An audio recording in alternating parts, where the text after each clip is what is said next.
Yes. Okay? It's Yes. recording. I don't know where it's recording to. I'm not going to know where to get the recording once it's done. But No, I'll send. Was recording to my cloud or your cloud? Because My cloud. You're the okay. Okay.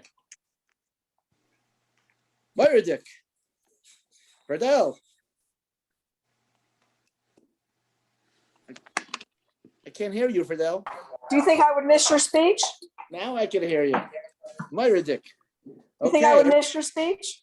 Yeah, of course. Okay, let's get Can anyone the hear party the started rabbi? here. Let's get some noise. Guys, on mute. Come on. It's no fun that way. Fine. We'll be cool. So I went to shul and to give the class, but like all the lights are off and like stuff. I'm like, I must have the wrong night or something because it's been one of those weeks, one of those days. Risa knows all about it. She knows what kind of day it's been. But apparently I had the right day but the wrong location because although it said in person and on Zoom, it wasn't. It was just in Zoom.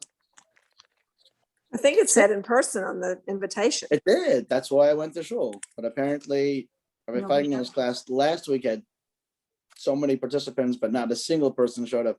And the Daf Yomi meets regularly every day in person, social distance spread out, of course, whatever. But a lot of things are meeting in person already with the appropriate safety stuff. Anyway, okay. Well, Pesach is coming. Pesach is coming. That's the song. Pesach is coming. We're so happy. We're gonna sing and dance out loud. Pesach is coming. All right. So those of you who are members of the VAD should have received this really, really cool, authentic DK voice. I didn't get it. If you are members and haven't gotten it yet, it means it's the male's fault. Because we did our job of getting it. You didn't get it. I didn't get it. No, it? Okay. Well, I have it. So somebody at least got it. I mean, I got it from the office. It's not really a raya. But yes, they definitely are in the. I know they were sent to a mail service, the mail. So apparently, I'm the only one that has it. This is good. I will say that there was a really bad mistake that has to do with the zmanim. Two zmanim got transposed. The last time to eat the chametz and the last time to annul the chametz, and we switched those two numbers around. So even though it's illogical that you need to finish eating, you could eat it after you annul it. That doesn't make any sense, but that does say that. So it does say annulling is 11:28, and the last time we eat it is 12:31. Those two numbers should be changed. Okay. The last time you can eat is indeed 11:28. Okay, let's go on to our Pesach products. There hasn't been very many changes from this year. Although we had a couple of good stuff. I'm just gonna run through using the newsletter simply because there's stuff here written down, and then I'm sure it'll generate questions. Please feel free to hop in whenever you want. You don't need to raise your hand, just interrupt. And if we're getting too off track, I'll let you know. Okay. Would you say 11:28 on Shabbos? You can't eat hummus after that. Correct. 11:20. So you eat Passover lunch. Right. So basically, what people are doing is you need to have some sort of a matzah or chametz or mazonos or something to fulfill your kiddush, right? Because you can't make kiddush unless you eat mazonos. So and the cakes you have is the Pesach cakes are shahakal, and if they're and you don't have any. So either you're brave and you have chametz, right, and you go ahead and you have pita or a bilkalach or something that doesn't do crumbs, and you go outside and you eat your bread or something. Finish. You make kiddush, eat your bread outside or your pita, and then you're done. And then you come inside the house, and then you eat your regular Pesach ingredient lunch on Pesach dishes and Pesach cups, and just no mazonas, no hamotzi, just eat your regular lunch inside, or you could eat all that inside, disposable tablecloth on the table, eat your chametz, your pita, your bilklas. You bring to the table, you have a cup, you make kiddush, and then you pass out pita. Everyone eats their half a pita, whatever they need. You wrap the tablecloth before 11:28. Before 11:28, wrap up the tablecloth, and then you could reset the table for Pesach. I just think it's easier to go outside. It's one less thing to worry about. You can set the table, before whoever is you eating it's done, and you go outside. It'll be fun. It'll be a nice day outside. Pretend like you're having like a picnic. Everyone's going outside, and the Shabbos best. Make kiddush, have some pita, and then come inside and then finish it. Okay, so that seems to be the halachically preferred option. What could also make their hamotzi on matzah ashira, which is egg matzah, and the reason why you can't eat regular matzah, you can't eat any matzah that you could fulfill your mitzvah of eating matzah that evening. You cannot eat matzah that day. So on Shabbos or Pesach, you cannot eat matzah that could be used to fulfill your mitzvah of matzah that night, Saturday night for a Seder. Egg matzah cannot be used to fulfill your mitzvah, and therefore I will mute the person who's making noise. Yay! Are you saying we can eat egg matzah? So the answer is yes, you can. So hit like this: egg matzah is 100% kosher Pesach, but just can't be eaten on Pesach, if that makes any sense. So egg matzah is the minhag of Ashkenaz is not to eat egg matzah on Pesach. You certainly cannot, all would agree, even those that eat egg matzah, cannot fulfill their mitzvah of eating matzah with egg matzah. So the Torah obligation of eating matzah applies to the two Seder nights. You have a Torah obligation to eat matzah. And if you ate egg matzah, you did not discharge that obligation. All agree. But whether you do eat egg matzah, you don't eat egg matzah, all agree you cannot eat egg matzah for the Seder.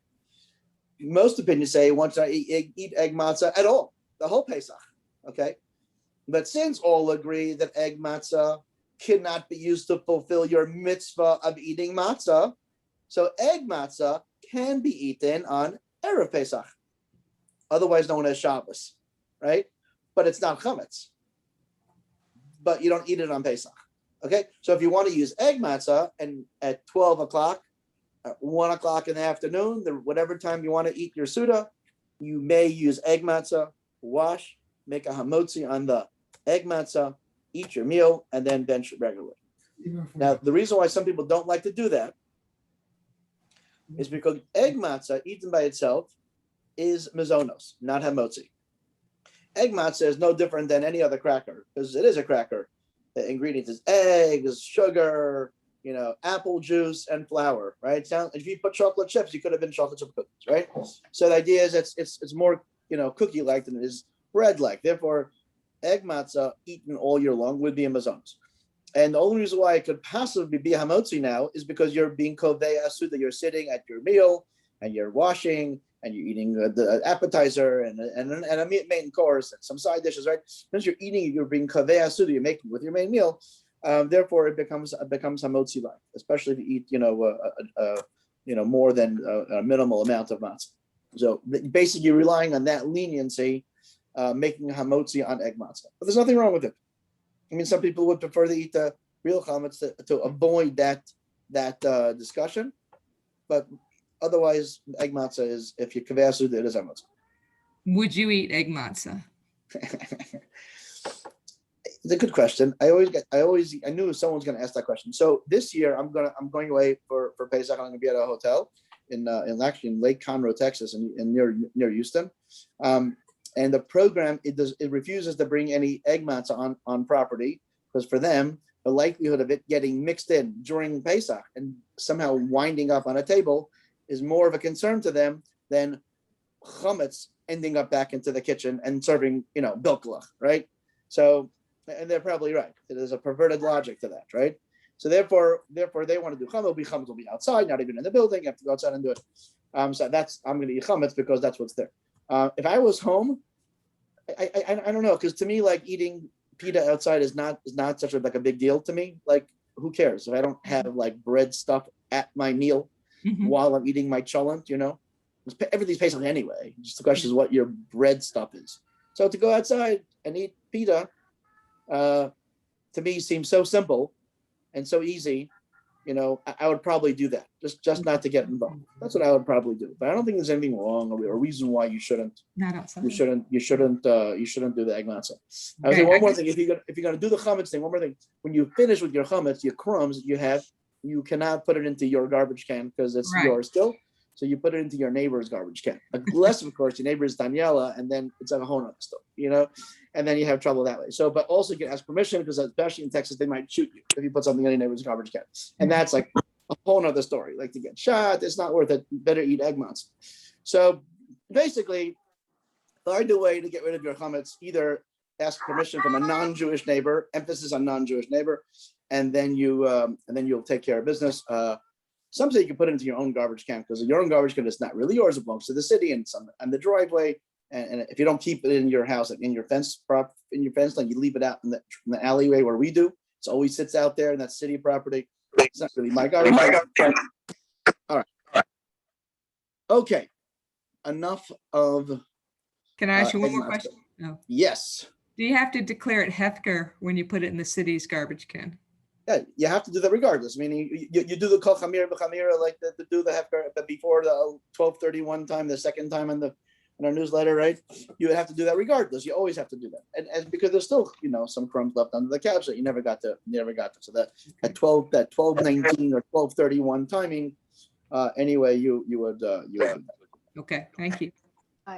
Rabbi, can you put it away where you have other chametz? Like, can you put it if you have an area locked, that's closed off? Can you put it in a closet where you're not going to open it?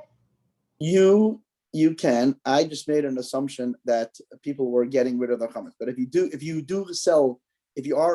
have a place where you have real chametz at that you're selling the real chametz, then you could. No. The problem. No, here's the problem. The problem is because you already sold your chametz, and you didn't sell the chametz you're eating on Pesach, on Shabbos. Because if you ate that chametz, then you stole it from the guy who you sold it to, which is a problem because we don't steal. Even to eat chametz on Pesach, you can't steal. And since it's a legal sale to the guy, you can't take it. So the chametz that you dedicated to eat on Shabbos was not sold.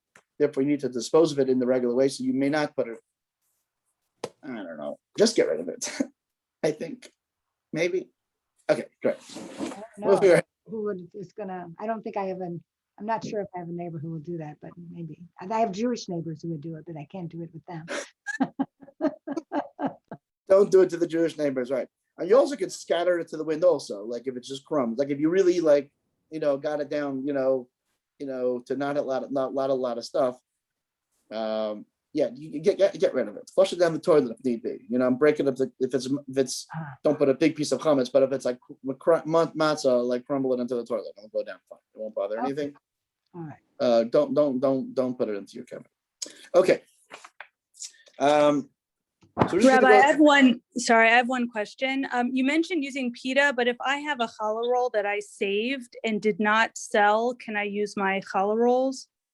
Absolutely. The pita thing was simply not a crummy food, and people like to use that simply because they could eat it and it won't rip all over the place. But challah rolls, pita, challah, whatever you want to do is all fine. Whole challahs are fine too. If you have a place to cut it and you don't have to worry about it, it's just it's a function of getting rid of the crumbs, right? That's just the thing. It's a practical thing. I just have to set it. So I just have to set it aside and make sure I don't sell it. Is that the key? That's what I understand. That if you sell it, then you can't use it anymore. So you have to go ahead and dedicate it and set it aside to be used, which is different because you're not putting. Once you're putting it in a bag that you're eating, that's going to be your Friday night dinner, right? So you're not selling it, right? Because if you're selling it, you sold it. It's not yours anymore. Thank you. Okay, moving. Let's just go. We'll start with vegetables and juices and stuff. So, the regular bottles of juices, ready to drink juices, all need to be KFP, even if the ingredients are innocuous, like orange juice. It still needs to have KFP. The exception would be like frozen orange juice concentrate that comes in a can. I don't think they sell it anymore. When we were kids, we used to buy orange juice frozen in a can. I don't think it's even sold anymore in the freezer. Maybe it is somewhere. I don't know where. I wouldn't even know where to find it in the supermarket. But those would be fine because that's frozen concentrate. Once it goes into liquid form, then it goes through processing and equipment and pasteurization, and that's where it would be a problem. But juices, apple juice, all juices should have a hechsher. Okay, frozen fruits, however, do not. Assuming there's no infestation concern, year-round infestation concern, there's no Pesach concern for the frozen fruits. If you don't want to have issues with strawberries or blackberries or whatever, then that's the same issue you had year-round. Assuming it's being used year-round, then there's pure fruit, no additives, no flavor, there's no nothing else. But it's fine for Pesach. Does it have to have a texture? So the same fruit that's approved to eat year-round. So whatever the rules are for your year-round frozen fruit use, right? That same fruit is approved for Pesach, meaning nothing in the freezing processing process for Pesach would make it a problem, unless of course there are additives. So 100% pure fruit, right? If it could be cut, it could be whole, it could be whatever. Assuming there's no additives and assuming there's no infestation concerns, that you wouldn't use it year-round, then you couldn't use it for Pesach either. I say this because I gave a different class and I said there's no problem. It goes, oh, you said we can use blackberries for Pesach. I'm like, no, Pesach doesn't make the bugs go away. If it wasn't a problem year round, there's still no problem for Pesach. Pesach doesn't make it less of a problem. I didn't think I was necessary to say that, but apparently I said all fruits were fine. That means so were blackberries or raspberries. But all fruit that you would use year round and there's no additives to it are still fine for Pesach. Okay. That does not apply to vegetables, only to fruit. And for the rule for the frozen vegetable rules are, you ready? All frozen vegetables need a hefsher for Pesach. There, it was so simple. Okay, there are no exceptions because, of course, the companies that make vegetables make all kinds of problems and chitniot and pasta dishes and all kinds of frozen things that go onto their vegetable lines, and therefore that would have to have a hashgacha. All frozen vegetables need a hefsher, and all fruit with no additives that are acceptable for year-round use are also fine for Pesach. Lemon juice, real brand and lemon and lime juice are certified kosher as kosher for Pesach, even though there's no P. The OU has a list in their book of products that are certified kosher for Pesach without a P, even with an OU if it's on that specific list. Okay, so the real brand are indeed certified kosher for Pesach. Raisins without oils are fine. Many times oil is added. Sometimes not listed onto the ingredients, so they don't clump up in the packaging because people don't like to have raisin cubes. They like the individual little raisins. So there's a couple of brands that are approved for this year are Dole and the Great Value brand and Trader Joe brand. Okay, those three brands don't have oil and are approved for Pesach. Prunes, the Sun Sweet brand with a triangle K. The Sunsweet brand prunes are fine, not because of the triangle K, in spite of the triangle K, but even though it has a triangle K, it's still approved for Pesach. Okay. A couple of brands of peeled carrots, baby carrots, Safeway brand and 365 brand, the Whole Foods brand. So Safeway and Whole Foods brand, 365 brand, peeled baby carrots are fine. That's for this fruits and vegetables and juices. Now soda, seltzers. So there's different opinions. Can I ask a question about vegetables? Sure. How about coleslaw or iceberg lettuce salad bags? Right. So I know every year it's different. I'd like to answer that question, but I can't. I already went to the next section, so I'm stuck. I can't go back. Okay, full seltzer. Now, so there's a big stringency that they say that not to use those things. I have to say it's not so poshut. It's a big stringency. It's one that I don't really terribly understand. I have to tell you the truth. So the issues are additives in the wash water that are used to wash these vegetables, and really it's mostly a kitnios issue. Anyway, it's not a chametz issue. I think that you have what to rely on if you buy these products before Pesach. So the garden salad, the same thing that you would buy year round. Garden, not the romaine or anything else, just a plain iceberg salad, and your coleslaw, the regular generic, coleslaw that you would buy year round. If you purchase it before Pesach, I think that you're fine. I wouldn't worry about it. Okay, thank you. But you can't quote me on that, and I'll deny it if you ever say I said that. It's a good thing we're not recording this. Okay. Okay, The good thing this is a private conversation, just me and you, and no one else heard. Okay. okay. So really, don't tell anybody else. Okay. Seltzer. So first of all, club soda is not seltzer. Even though I used to make that mistake. It's a different product. And club soda, there's not approved for Pesach unless there's a P. But seltzer, plain seltzer, unflavored, pure seltzer is fine, even without a P. There are going to be others that disagree, and there's different opinions. Basically, everything I'm going to tell you now have different opinions. You understand? So I've taken all the different opinions and have kind of, chewed it over and kind of come up with something that's not the strictest opinion, not the most lenient opinion, but something that's reasonable to me. I actually, it's interesting because I'm working this year with the CRZ for Pesach in a Pesach hotel, and the caterer wanted to bring in seltzer. They wanted to know whatever brand of sparkling Voss or whatever brand of sparkling fancy foofy water they wanted to bring in. And I was about to say, yeah, sure, it's fine, so long as there's no additives and whatever. And the head of the CRC said, no, we have to check to make sure we know the origin of the CO2, because it could be it's a chametz origin for the companies that are making the CO2. Like, wow, okay, whatever, like he said, So if I was home, I would drink any seltzer or even a Voss with a foo-foo. Yes. Voss sparkling water if there's no additives, but at the Pesach hotel I refuse to. Okay, so if they ever come to my house, they'll have questions to ask. Okay, tea bags. So herbal tea, most tea does need a hechsher, even though it's simple ingredients, just the ingredients, it needs a hechsher. The exception to that is Lipton brand regular or decaf. Okay, unflavored, regular, simple orange pekoe black tea, regular Lipton brand tea bags, even if it's decaf, it's going to be fine. And only Lipton brand regular decaf is fine without a P. And Nest tea, instant iced tea. Was it not instant? Not instant iced tea, only the instant tea. This does not apply to the instant iced tea, which has a wheat allergen warning on it. So only the regular instant Nest iced, try this again. Only the instant Nestea tea, not Nestea iced tea. Okay, the regular Nestea, regular and decaf is also going to be fine without a hechsher.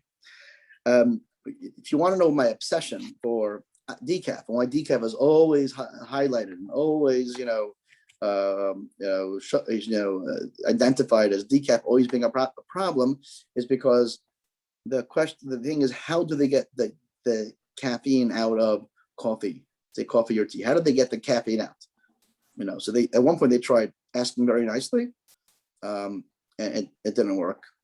The caffeine wouldn't leave, and they tried all kinds of ways. But one day they decided to soak it in alcohol, and the caffeine got so drunk it just like left the coffee beans, and they suddenly got a decaf, and that's why decaf coffee is chametz, because it's soaked in alcohol. It's an alcohol extrusion process, and therefore the beans that are left behind are indeed chametz.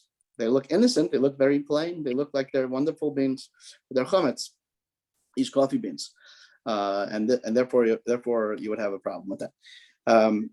And so therefore, every time something is decaffeinated, you have to have a problem. And the ones that do the non-chametz decaf, they are generally using a Swiss extraction method, which is they, instead of asking very nicely, they ask very angrily for the caffeine to leave. They say it in a thick German accent, Achtung, leave right now. And right away the caffeine leaves. The Swiss is like a water torture. It's like they soak it in water, and it's a long process. It's more expensive, not nearly as effective, more expensive to do, but they also can get out of the caffeine with a water extraction method, which doesn't make it chametz. For those that have a decaf coffee, kosher Pesach, they use the Swiss extraction method, okay, not the regular alcohol, which is the go-to cheaper method to do. Okay, instant coffees, the fact that instant coffee, of course, is cooked, and they take regular coffee, they brew coffee, then they get rid of the liquid, and then you're left with the powder on the bottom of the cup after the brewed coffee. So of course it's cooked and needs to be kosher Pesach. So happens to be that if you either get anything with a KFP, it's fine. If you want to find one without a KFP, the taster's choice regular, not decaf. Again, coffee decaf always a no-no. The taster's choice regular, the Starbucks Via regular, the little tubes of Via. If you like that, you're a fancy, you like to have your fancy coffee for Shabbos in the morning. Also, not decaf. This all applies to regular. I'll keep repeating myself. Not only regular, not decaf. But Folgers actually has the interesting thing. Folgers decaf and regular are going to be fine. Okay, the unflavored Folgers coffee, Folgers crystals, decaf and regular coffee are going to be fine. Again, they use a different extraction method. Okay, decaf coffee needs to have a good hatchery. K-cups. This is new because finally everyone's getting into the K-cups. So K-cups, there's a K-cups A need to be certified kosher Pesach. The B, there is a long list of K-cup that are indeed kosher Pesach. Of course, it all applies to regular, not decaf, and unflavored. That's always going to be your standard thing. And some popular brands are Green Mountain Coffee, all varieties, all types of light roast and heavy roast and coffee roast and dark roast, unflavored, regular, not decaf. Green Mountains are fine, and then Folgers is fine as well. So is Starbucks, again, regular, not flavored, not decaf. There's a long list. If you have your specific flavor that you like, we could check that up for you. Now, as far as koshering your Keurig machine, so if you all year long only use your Keurig machine for one of the brands of kosher Pesach coffee, so you don't need to do anything to your Keurig machine, and it's still kosher Pesach. But if sometimes you use decaf or brands that were not approved or flavored coffee, or chas v'shalom, hot cocoa or other, types of products through your Keurig machine. So in my house, I get a check mark on every one of those. Our Keurig machine is used for everything. So last year was the first year I was home for Pesach and I had to go ahead and kosher my Keurig machine. It turned out it was a little more difficult than I expected. It took me maybe close to half an hour. It took a while, because I had to break it down with a lot of parts that came out and popped out, and they had to be cleaned. The coffee leaves the coffee dust all over the place, and you have to clean everything off. So it just took a little longer than I expected, but I did it because needed my Keurig machine. So I went ahead and I cleaned it, and I used Q-tips to get into the spots, and I soaked it in thing, and I spritzed it, and so that was the cleaning part. Because the koshering, first you have to clean it, and then you could do the koshering. Then I boiled up some water, and I poured boiling water over all these plastic, thingies that pop into each other like a Lego set. And then finally, when you kosher it, there's a pin on the top that the pump pumps water, pressurizes water through the top pin into the top of the cup. And there's also a pin on the bottom where the coffee comes through the bottom of the cup, and that's how the coffee comes out. So you have to go ahead and kind of splash hot water upwards into the area where the upper pin, and then again, you have to pour water on the lower side where the pin and the bottom pin is. So it wasn't as quick. Right. So Brand new one. printed right here. Lisa must have read it, and it said, I don't know if you can read it. It says a new Keurig machine is. Okay, go ahead and splurge, buy yourself a Keurig machine. Even if you don't have a Keurig machine, you have a regular coffee machine, and you're a coffee drinker like I am. People go ahead and don't drink coffee, or they drink decaf, or they just drink instant coffee. Don't do that to yourself. If you're a coffee drinker, you like your coffee, you like your drip, you like the thing, go ahead and splurge on a coffy maker. It could be a $15, $20 one that you buy at Walmart, or it could buy a better one that you have. It's worth it. Even if it's $50, whatever. It's your Pesach. You spend so much money on Pesach. You know what? You deserve the coffee maker that you're used to. You deserve your regular coffee. It's not the time not to start drinking your coffee on Pesach. Like the week before, you crazy in the Pesach Halamed. Go ahead. You deserve it. Tell your spouse, or Rabbi Klein said, I deserve it, okay? And you're entitled to go ahead and get yourself a new kosher Pesach coffee machine, put it around for year after year.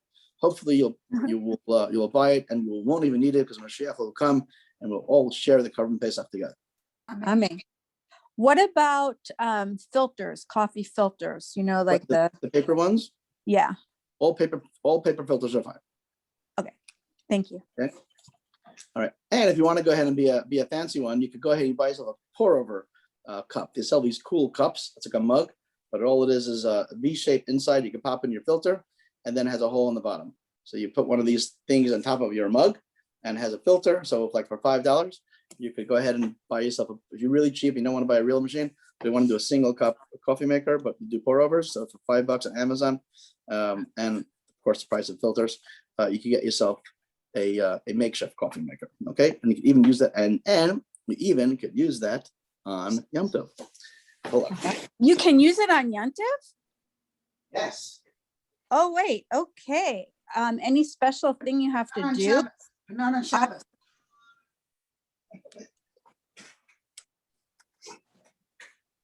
You can't use it on Shabbos, but you can use it on Yom Tov. Well, So, it's, This is my coffee filtering. mug. Okay, the person who bought it for me knows who you are. Thank you. That's my coffee mug for Pesach. Then I have this cool pour over thing that was bought for Pesach. Okay, and all it is a piece of plastic. You put in the filter, you put in your coffee, you put it on top of your mug, Yeah, but and then can't you use pour it on water Shabbos. over it. You can't You use pour that water Shabbos. over the top, and then you have a fresh cup of freshly brewed pour over coffee. They do the same thing at Starbucks, but they charge you a lot more for it. But here you can go ahead and buy a cup, a pour over thingy. That's a technical term, by the way. Put it over here. Put your filter, coffee, you pour water. On Yom Tov, you can make yourself a freshly brewed. Not on Shabbos, not on Shabbos. Shabbos is you can, because the coffee grind is raw, right? Raw coffee is raw, right? And if you do that on Shabbos, you're actually cooking, and on Shabbos will be a problem. But for Yom Tov you can on Chalamoid, so that's how you can go ahead and get yourself a new coffee. Okay. Spices also have kosher, also be certified kosher Pesach. Salt. It can't have like iodine and polysorbates and maltodextrins and dextrose. You know what? For like 10 cents more, you could buy one with a P. Instead of making yourself crazy trying to find the one and read all the labels and try to figure out what's going on. Why is there iodine in my salt anyway? And then you figure out what these things are, and not really. Then you're calling me, you're texting me, you're sending me pictures. Or like for like a dime, you can get one with a P. Even the Manischewitz brand, whatever, it just costs like a dime more, maybe 15 cents. So splurge, spend the 15 cents more, get it with the P. Or make sure it doesn't have any additives. Sugar, pure white granulated sugar is fine without a P. It's kosher Pesach. Again, I'll repeat that. Pure white granulated sugar. That includes pure white granulated sugar. No other kind of sugar is fine. No exception. It makes it real simple. So the answer is, how about? The answer is no. No, it doesn't include artificial sugar. It doesn't include Splenda. It doesn't include brown sugar. It doesn't include confectionery sugar. It doesn't include anything. How about All organic sugar? sugars other than plain white granulated sugar needs a P. Okay? So that No, makes it. no organic sugar. If it's white granulated sugar, it's fine. If Okay. it's not white granulated sugar, it needs a P. Not that it's not fine, it just needs a P, Okay. right? Yes, good. Okay. Now, it happens to be that the Imperial brand sugar, with an OU is actually certified kosher Pesach, even without a P. Okay, but it's certified kosher. It needs to be certified kosher, and it is certified, although there's no P. Okay, so that's new. The Imperial brand brown or granulated white sugar that was approved anyway. That's not new.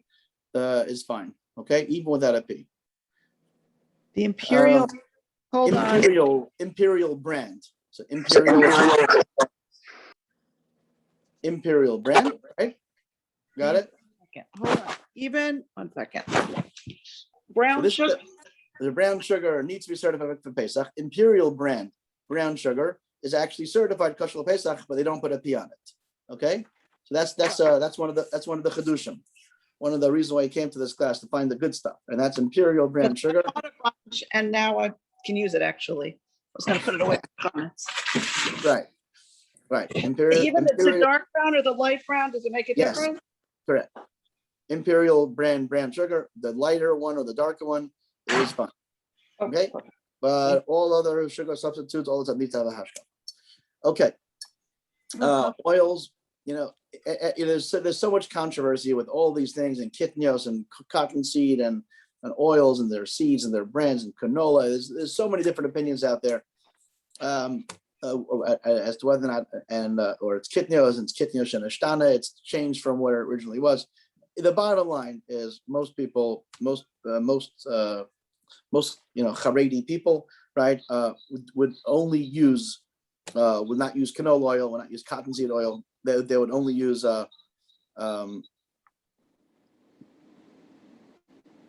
cottonseed oil. They would use. They don't use sunflower seed oil, but they would use cottonseed oil. So it's not such a good, not fun oil, but cottonseed oil is for sure kosher for Pesach, and of course olive oil. So extra virgin olive oil is fine without a hechsher. So extra virgin olive oil is fine, and the reason why it's fine is because by definition, the extra virgin olive oil means it was a cold press. It was not refined. That's what extra virgin means. If you look up in the dictionary what's extra virgin, that's what it's going to say. Non-refined olive oil. And it's a cold press, therefore there's no cross-contamination with anything else that may have run on that equipment, and therefore the extra virgin is fine. It should have a hechsher for year-round use, meaning it should have the OU or whatever on it.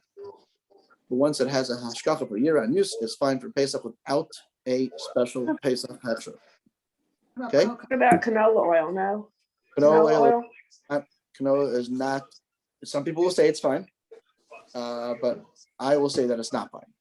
Okay. They have safflower oil for Passover.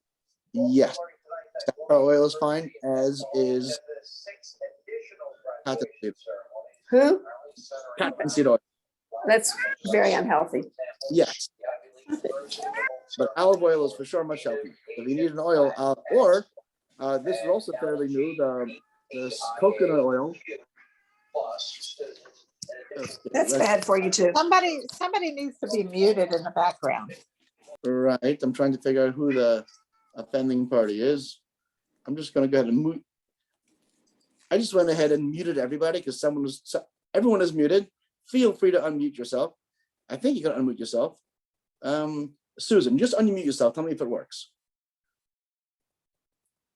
No, it's not working. Oh, it worked. Okay, fine. So I just muted everybody because there was some feedback, but feel free to unmute yourself. I just muted everybody. Okay. Coconut oil. Christopher Dell says it's not also not good for you. There's machlokes. Some people say it's very good for you. Others say it's not good for you. Like anything else, we don't really we really don't My know. mother was a dietitian. Right, but there are many dietitians that say it's good. I don't know. I don't know. I know enough to know that I don't know, right? And therefore I know that I don't know. But some people say the coconut oil is like a wonderful oil. Others say that it's not. But anyway, the Spectrum brand, there's a brand called Spectrum that has like, I don't know, a dozen or so different oils you might find them at Tom Thumb or Whole Foods. One of them is coconut oil, and that Spectrum brand coconut oil is approved for Pesach even without AP. I think also just for health, I think also the OU guide says that avocado oil, one of the brands. The Chosen. It was the Chosen brand. Yeah, but the Chosen brand. I'm not sure where it was. I didn't write that down because I don't know if it's like I don't know where it's available. They have it at Costco. Is it at Costco? Yeah. Okay. Fine. Yeah, maybe you're right. That green tall square glass bottle. Yeah, it used. I think Yeah. now it's plastic, but it used to be that green tall Okay. glass one, and now it's a plastic one. Stating myself. Right. So the Chosen brand avocado oil is KFP as well. Okay, baking soda. Any Wait a minute. baking soda. I have a question about the oil. Yes. If it comes in like not a, it's a spray, but it's not a. What is that called? Aerosol needs to have hashkacha. Okay, if it's not an aerosol, if it's a, what do you call that? I don't know. Let me look. What's it called? Go ahead and I'll interrupt you. A Is it a pump? Okay. A pump? Mist? It is avocado oil. It is the Chosen Foods avocado, pure avocado spray, expeller pressed and naturally That's refined. spray. I said the spray is not included. Okay, There's other additives. There's probably there's for sure additives in there. What are the ingredients? avocado oil. No.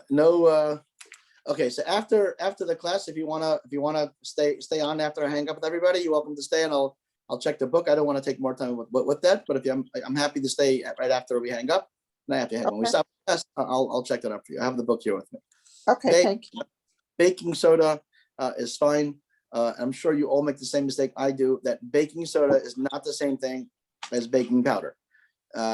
Apparently, they're different and they do different things. My wife has let me know that they're not the same. So baking soda is fine, baking powder not. Okay, nuts. All nuts that have no additives, no BHA, no BHT, nothing. Pure nuts that are not peanuts, because those are not nuts. Peanuts are not eaten in Pesach. And nuts that don't have any chametz allergen warnings, like made in a facility or may contain wheat, or no chametz allergen. So pure nuts with no additives, no chametz allergens are fine without any hashgacha, no hashgacha for Pesach. The only exception is pecan pieces or midget pecans. We don't use midget pecans. Now we call them the little pecans because they don't like being called midgets, but little pecans are a problem. And that's because it's the same thing. They found that these pecans had a bug infestation, and they asked very nicely for the bugs to leave. They didn't do. They tried the Swift method. They yelled at him in a German accent. They still didn't leave the bugs, They said, you know what? Let's use the alcohol. So they soaked them in alcohol, and the bugs got so drunk they left. And now you're left with chametz pecans, the same way you had chametz coffee beans. You don't know it. Looks the same, but they're small. So the little pecans are not good. Stay away from them. What about coconut? What about coconut? Coconut, like what? Coconut flakes? I don't know. I haven't heard that they're okay. I'm assuming they're not okay. I don't mind checking up for you. So, just send me a text or a WhatsApp with the question and I'll try to follow up for you. What about cocoa? Cocoa, 100% pure cocoa is fine. The Hershey brand 100% pure cocoa is actually certified kosher Pesach, even though there's no P on the container. Almond meal, everyone's favorite. So the Costco has that big bag with I think it's like a blue bag of almond Kirkland brand. There's a KORC on it in the square, the K, and then it has the ORC up next to the K. And hashgacha is absolutely worthless for anything you're going to find it on, including this product. It's just a bad hashgacha, but it happens to be that this company only makes almond. So it happens to be that the company is fine, almond meal is approved, and it is a kosher Pesach. The company actually switched hashgachas, and now they have the Kaf K. So the KRC wrote the word Passover next to it, and we accept it for Passover, not because of the KRC. The Kaf K does not have the word Passover next to it, but we still accept it for Passover. Okay, so nothing's changed. They just do almonds. So almond flour. So that brand, whether you find it with the old KRC Passover or you find it with the new Kaf K, not Passover, it is approved for Passover. That's the bottom line. Okay. Meats and chickens, all raw fish, meat, chicken that was approved for year-round use, so the right hechshers and whatever the process was is fine for Pesach as well. Obviously, this is raw, uncooked, unflavored, But what about frozen raw fish? chicken and beef. So this is a place to raw fish, chicken, and beef. If it's kosher for year-round use and there's no additives, there's nothing added to it. It's just raw. It would be fine for year-round use, and it automatically includes Pesach. Now, no, sometimes the salmon you'll get at Costco or Sam's says color added. Which you would think therefore does not qualify for what I'm telling you, and it's true. Had they added color, like they took like a bottle of like orange thing and they're spritzing, the salmon to make it orange, that would be a problem. But that's not what they do. All they do is just give it beta carotene in its diet, and then the salmon on its own makes its flesh, orange. Okay. When they first started to farm raised salmon, they realized that this salmon were coming out white, and they couldn't figure out why, because they realized there's no crustaceans that it does. That it has the natural source of beta carotene, so therefore they went ahead and added to its diet. Therefore, they must say color added, right? But don't think color added is adding color. The tilapia at Costco with the OU is actually listed on the OU guide as certified kosher Pesach, even with added P, as is their salmon. Now, this does not apply to ground beef. If you're getting commercially packaged ground beef, like in a 5-pound or a 10-pound, tube. Sometimes they come like these big ones. Those are not automatically kosher Pesach unless you know that it is. Solomon's brand is one of the few that are approved for year-round use and for Pesach, even without a P. So the Solomon's ground beef is fine. But otherwise, you would have to make Trader sure. Joe's. What? Trader Joe's ground beef? I would have to, you would have like the Teva brand. Yeah. Yeah, you'd have to, yeah, okay, that's probably a lot of people. Let me go ahead and look that up. I didn't see that when I went through it, but maybe I didn't catch it. So let's see here.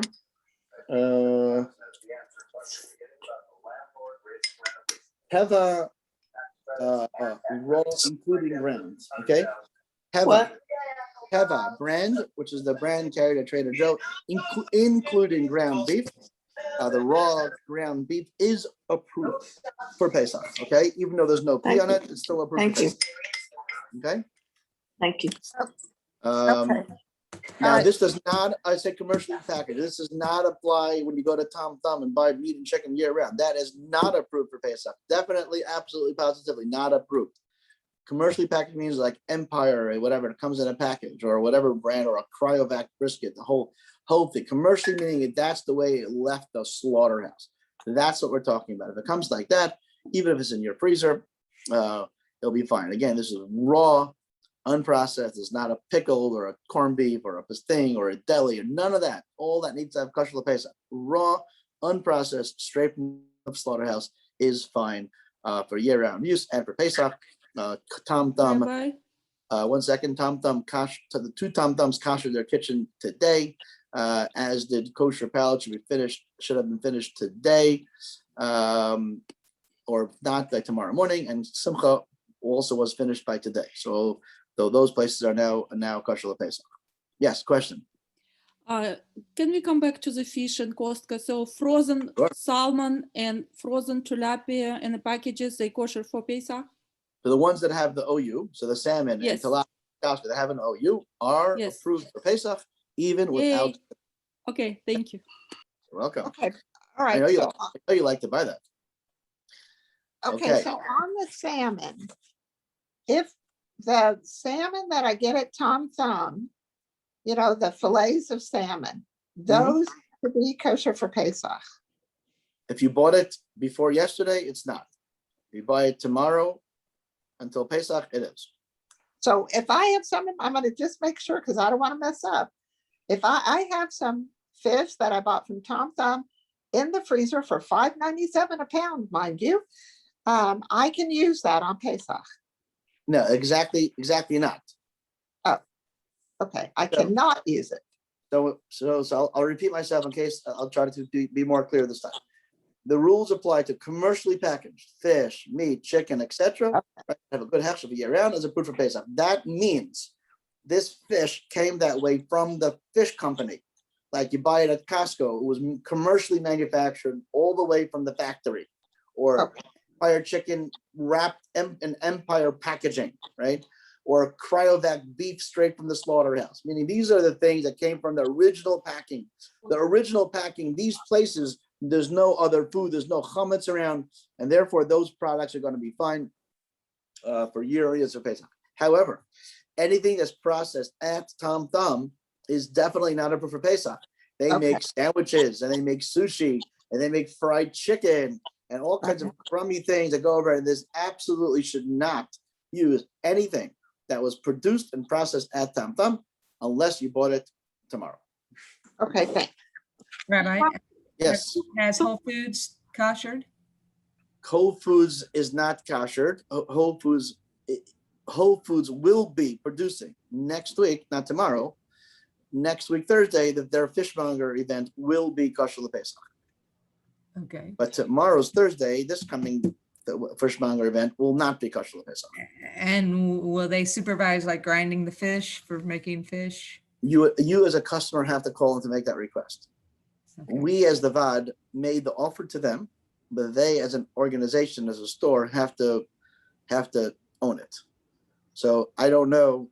I know the last time we spoke, they didn't have a grinder, and I told them they could buy a grinder, and I can't like make them do it because I can't. There's a case something happens and people whatever, and because of me they did that. It just causes problems because I always tell them what they could and what they can't do. I'm always When will it telling be kosher for Passover? So if you as a customer, you have a lot more power than I do. You say, I as a customer, I'm a regular customer. I want to buy Passover ground fish. Are you going to have Passover ground fish next Thursday when you do the Passover fish? That's the best way to get it. Okay.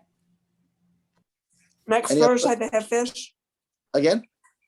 Next Thursday it'll be kosher for Passover, the fish. Yes, yes. Next Thursday, the day before Pesach, whatever, the fishmonger event at Whole Foods will be, and they will also have the cut fruits and vegetables. Also, will be kosher the Pesach. They also might have strawberries washed by the mashgiach at the Whole Foods next week, and they also might emphasis on the might. They might have kosher Pesach guac also. Okay. Maybe. Rabbi, can you repeat, please, about raisins? Raisins, so raisins that don't have any oil, raisins without any oils are fine. They often add oil, so the stuff shouldn't stick together. I listed a couple of brands that were fine. That was the great Dole brand, Great Value brand, and Trader Joe brand. Always have an OU, and those are indeed approved for Pesach, even without a P. Sunmade is no good. Sunmade, Sorry? Sunmade, whatever it's called, Sunmade. That's no good. The Sun Made, the same ones, yeah, those are also the Sun Sweet brand raisins. Sun Sweet, this is the Sun Sweet, not the Sun Made. I don't know. It says here Sun Sweet. At one point, it used to say Sun Made. I don't remember why it's changed or what it is, but my list here does say Sun Sweet, so that's all I'm gonna say. Sun Sweet. Okay, paper plates, always a fun thing. Basically, a paper plate is made with a bunch of paper pulp, and they put starches to keep it all together. So for year-round use, it's fine. We don't really care for Pesach. The plain white junky plates, like 100 for $1 or whatever, those they're probably not $1 anymore. Those should not be used for Pesach at all. The plastic coated plates, similar to the Dole brand or Solo, not Dole, Dolo. Let's try this again. Solo brand or Dixie or Solo brand. Don't mix them together.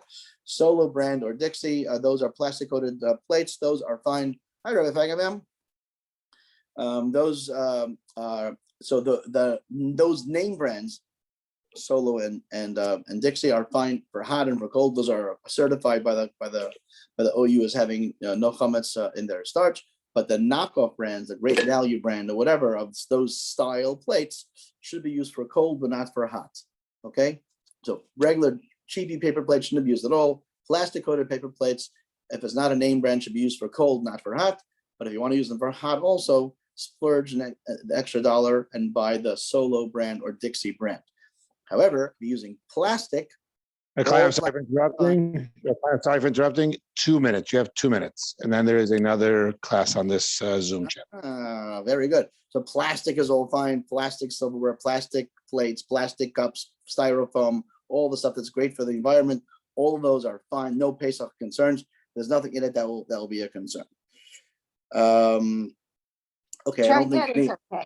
Chinette What? is good. Chinette. Chinette, yeah, so that is correct. Chinette brand has an OK. It does have an OKP on there, and it is fine. We're not going to deal with any baby stuff because we don't have to do it.